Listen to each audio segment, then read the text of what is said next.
The Pythagorean theorem and simplifying a square root. Many times when you're working with this Pythagorean theorem, the last step might be taking the square root. And so your answer is going to be a square root of a number. But we always need to simplify. In the case of square root of 9, for example, simplifying would be to write a 3 instead of a square root of 9, since 9 is a perfect square. So we would have to write the 3 instead of a square root of 9.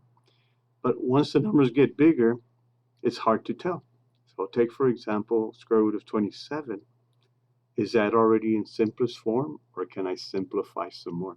So what you do is you break it down into factors, searching for perfect squares. And notice 9 is a perfect square, so I don't break the 9 any further down. I keep the 9 since I know the square root of 9.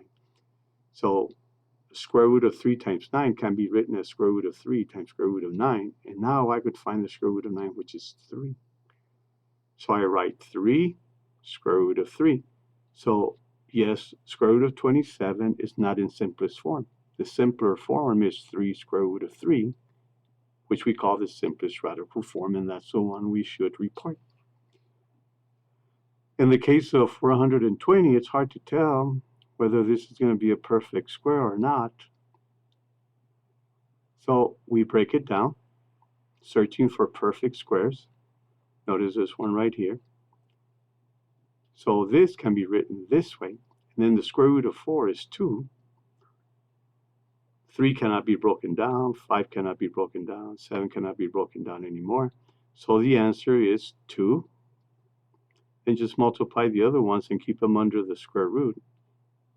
That's 105. So the simplest radical form for square root of 420 is 2 square root of 105. That's the simplest radical form.